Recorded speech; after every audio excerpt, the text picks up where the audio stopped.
हर हर महादेव, हर हर महादेव, हर हर महादेव। जय माँ Gauri. Radhe Radhe guys, welcome back to my channel Radhe Krishna Barsa Jaiswal. तो आप सभी कैसे हो? कान्हा जी की कृपा से आप सभी ठीक होंगे।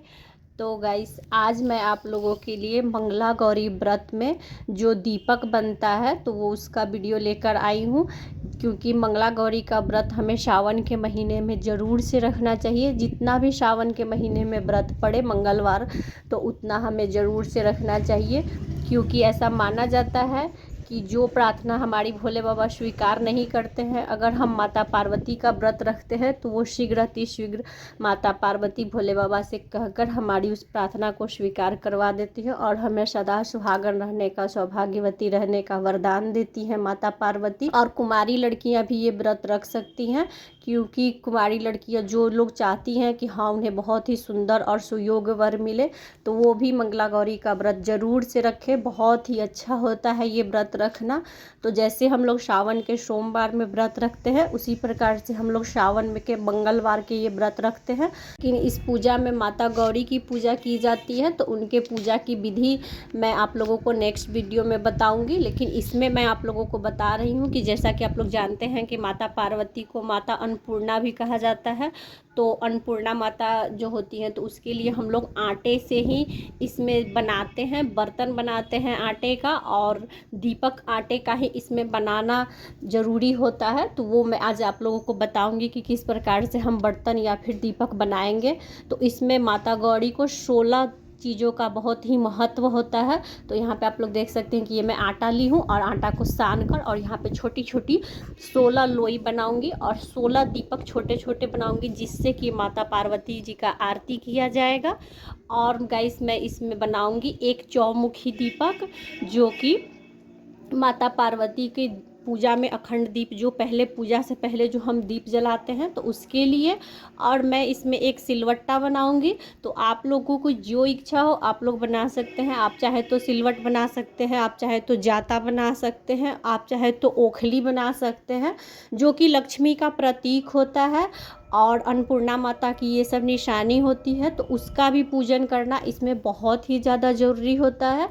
तो ये मैं आटे का आप लोगों को बनाकर दिखा रही हूँ। तो ये सबसे पहले मैं आरती के लिए, माता रानी के लिए, पार्वती माता जी के लिए ये छोटे छोटे दीप बनाऊंगी, क्योंकि 16 दीपक की ही आरती से माता की आरती करनी चाहिए। इस पूजा में 16 चीज़ों का बहुत ही ज़्यादा महत्व होता है।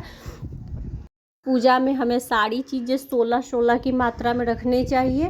तो 16 दीपक रखने चाहिए, 16 श्रृंगार के सामान रखने चाहिए, 16 प्रकार के फूल या फिर 16 फूल रखने चाहिए। तो इसमें सारी चीज़ें 16 की संख्या में होती है इस पूजा में। तो आप लोग यहाँ पे देख सकते हैं कि ये सारे दीपक मैं बना ली हुई हूँ। ये 16 दीपक है पूरे। तो इससे हम लोग माता गौरी की आरती करेंगे। मंगला गौरी व्रत माता पार्वती के लिए रखा जाता है। तो इस व्रत में बहुत से लोग सावन में जितने भी मंगलवार पड़ते हैं तो उतने व्रत रखते हैं।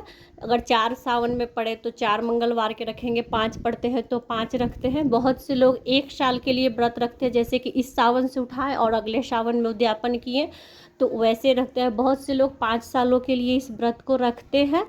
तो आप इसी प्रकार से पूजा करेंगे और पूजा में ये चीज़ बनाना बहुत ही ज़रूरी होता है।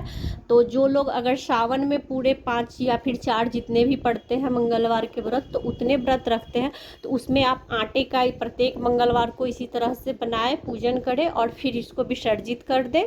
और जो लोग सालों भर का व्रत रखते हैं वो आटे का इस प्रकार से सिलवट्टा, ओखली या फिर चकला बेलन कुछ भी बना सकते हैं। और ये एक चौमुखी दीपक बनाए और एक ही बड़ा सा दीप बना ले और उसी में 16 बाती रखकर और एक साथ भी जला सकते हैं। प्रत्येक मंगलवार को 16 दीपक बनाने की ज़रूरत नहीं है, लेकिन अगर हम सिर्फ सावन के कर रहे हैं तो हमें उतना बनाना चाहिए कि प्रत्येक मंगलवार के मंगलवार 4 या फिर 5 मंगलवार तो होते ही हैं, तो उसमें हम लोग प्रत्येक में इसी प्रकार से बनाएंगे।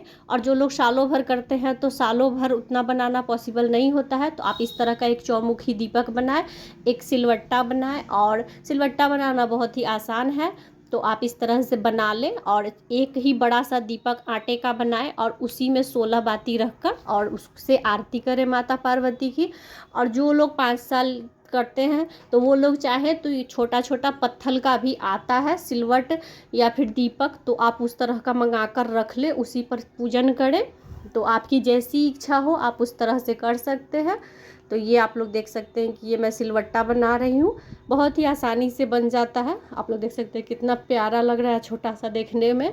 तो ये सिलवट हो गया और ये लोढ़ी मैं अभी बना रही हूँ। तो इनका पूजन भी हमें करना चाहिए, माता गौरी के ये प्रतीक माने जाते हैं, तो इनका भी पूजन हमें ज़रूर से करना चाहिए। और इस पे हल्दी और कुमकुम लगाकर इनको टीका करना चाहिए और इस पे पुष्प अक्षत सभी कुछ चढ़ाकर हमें इनका भी पूजन करना होता है। ये बहुत ही ज़रूरी है, तो माता गौरी के पूजा में ये चीज़ होना बहुत ही ज़रूरी है। तो यहाँ पे आप लोग देख सकते हैं कि ये मैं सिलवट लोढ़ी बनाई हूँ और ये मैं एक चौमुखी दीपक बनाई हूँ जो कि पूजा से पहले जलाना चाहिए। तो यहाँ पे आप लोग देख सकते हैं कि मैं इसमें 16 तार की बाती लगाऊंगी। तो ये देख सकते हैं आप लोग कि ये 8 तार है इसमें, तो 8 तार को मैं यहाँ पे करके और दोनों साइड से एक ही बाती को इधर से लगा दूंगी और फिर 8 तार की बाती मैं इधर से लगाऊंगी। तो ये 8 8 16 बाती हो जाएंगे। तो आप इस प्रकार से दीपक में बत्ती लगाएं और 16 बत्ती का ही दीपक जलाकर हमें पूजा करनी चाहिए माता पार्वती का। और 16 दीपक से ही हमें आरती करना चाहिए, 16 श्रृंगार की सामान चढ़ानी चाहिए। तो सामान का वीडियो मैं आप लोगों के लिए लेकर आऊँगी, तो आप लोग उसको ज़रूर से देखिएगा कि माता गौरी के पूजन में हमें कौन कौन सी सामग्री की ज़रूरत होती है। बहुत ही अच्छा ये व्रत होता है और बहुत ही पुण्य फल देने वाला होता है। ऐसा कहा जाता है कि जो चीज़ हमें पिताजी से नहीं मिलता है तो वो हम अपनी माँ के पास अगर बोलते हैं तो वो चीज़ हमें बड़ी ही आसानी से मिल जाता है। तो जो प्रार्थना आपकी भोले बाबा नहीं भी सुन रहे हो, चाहे देरी कर रहे हो, तो अगर आप माता पार्वती का पूजन करेंगे तो शीघ्र अतिशीघ्र आपकी मनोकामना पूर्ण होगी। कुंवारी लड़कियां ये व्रत जरूर से रखें, उन्हें बहुत ही सुंदर और सुयोग्य वर मिलता है। जैसी वो वर की कामना करती हैं वैसा वर उन्हें प्राप्त होता है। तो इसलिए आप इस मंगला गौरी का व्रत जरूर से करें। और सुहागन महिलाएं तो इस व्रत को करें ही करें अपने पति की लंबी आयु के लिए, सदा सुहागन रहने के लिए। तो यहाँ पे आप लोग देख सकते हैं कि यहाँ पे हल्दी और कुमकुम का मैं टीका लगा रही हूँ, बहुत ही सुंदर लग रहा है देखने में। तो इसी प्रकार से आप सिलवट्टे को और दीप को सभी को सजाएं और इनका भी पूजन हमें करना होता है मंगला गौरी के व्रत में, ये बहुत ही ज़रूरी होता है। तो मैं आप लोगों को बता दी हूँ कि किस प्रकार से इसको बनाना चाहिए। देख सकते हैं कितना सुंदर लग रहा है। और यहाँ पे आप लोग देख सकते हैं कि ये 16 दिए हैं, तो मैं इनको भी हल्दी और कुमकुम लगाकर और अच्छे से सजा ली हुई हूँ। आप प्लेट में भी थोड़ा सा रोली लगाकर और फिर नीचे उसके बाद ही इस पर दीप स्थापित करें। तो वो क्लिप मुझसे छूट गया है, मैं प्लेट में बीच में एक टीका लगाई हुई हूँ इस प्लेट में, तो वो पहले ही आप लगा लें क्योंकि आटे का दीपक जो होता है सो चिपक जाता है। और गाइस इसको एक दिन पहले बनाकर आप बिल्कुल भी ना रखें, नहीं तो ये काले हो जाते हैं और इसमें चींटी भी लग जाती है। तो ये जब आप पूजा करें उससे थोड़ी देर पहले ही बनाएं और आटा एकदम टाइट लगाएं, नहीं तो ये सारे दीपक फैलने लगते हैं। जैसे ही हम इसमें घी डालते हैं तो ये सारे दीपक फैलने लगते हैं। तो इसीलिए आटा एकदम टाइट लगाएं और जिस समय पूजन करें उसी समय इस दीपक को बनाएं और तुरंत ही पूजन करें। क्योंकि अगर आप एक दिन पहले ही इस दीपक को बनाकर रख देंगे तो ये पूरे आटे काले हो जाते हैं और इसमें से बदबू आने लगता है। तो ऐसा आप बिल्कुल भी ना करें और पूजा के समय ही बनाएं, इसको तत्काल बनाएं और पूजन करें। और इसमें आप जाता, ओखली या फिर चकला, बेलन, तो आप चाहें तो सारे बर्तन बना सकते हैं, 5 प्रकार के भी आप बर्तन बना सकते हैं, लेकिन एक भी अगर आप बना लिए तो उससे भी पूजा हो जाती है। तो आप चाहें तो अगर आपके पास समय हो तो आप सारी चीज़ें बनाएं और माता अन्नपूर्णा का, माता गौरी का पूजन करें, इससे बहुत ही अच्छा होता है। आप लोग देख सकते हैं कितना सुंदर और कितना प्यारा लग रहा है ये सिलवट्टा देखने में। और यहाँ पे 16 दीपक मैं बनाई हूँ, तो इसी से आरती होगी माता पार्वती की। और गाइस नेक्स्ट वीडियो में मैं पूजा की सामग्री शेयर करूँगी, तो आप लोग उसको ज़रूर से देखिएगा कि माता मंगला गौरी के व्रत में हमें कौन कौन सी वो सामग्री है जो कि रखनी चाहिए और माता गौरी का और शिवलिंग किस प्रकार से हमें निर्माण करना चाहिए। तो वो वीडियो मैं डाल चुकी हूँ, तो आप लोग उसको जाकर ज़रूर से देखिएगा कि किस प्रकार से हमें माता गौरी की प्रतिमा और शिवलिंग की प्रतिमा बनानी चाहिए और पूजन करना चाहिए। तो वो मैं सावन के पार्थिव शिवलिंग का निर्माण में दिखाई हुई हूँ कि किस प्रकार से हमें करनी चाहिए। तो वो आप लोग जाकर देख सकते हैं मेरे चैनल पे। वो प्रकार से सावन के सोमवार में हम पार्थिव शिवलिंग का और माता गौरी का निर्माण करते हैं, तो उसी प्रकार से इसमें भी हम निर्माण करते हैं। वो वीडियो आप लोग ज़रूर से जाके देखिएगा कि हमें किस प्रकार से गौरी गणेश जी का और शिवलिंग का निर्माण करना चाहिए।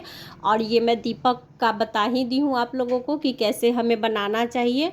तो आप लोगों को ये वीडियो कैसी लगी आप लोग मुझे प्लीज़ कमेंट करके बताइएगा। और गाइस वीडियो अगर अच्छी लगे तो हर हर महादेव, जय माँ गौरी ज़रूर से लिखिएगा। और गाइस सावन में आप लोग किस तरह का वीडियो देखना चाहते हैं ये भी मुझे कमेंट करके ज़रूर से बताइएगा। और अगर आप लोग कुछ पूछना चाहते हो तो वो भी मुझसे पूछ सकते हैं।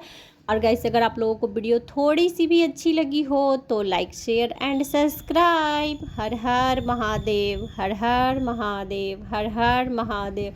जय माँ मंगला गौरी, जय माँ पार्वती। राधे राधे, राधे राधे, राधे राधे।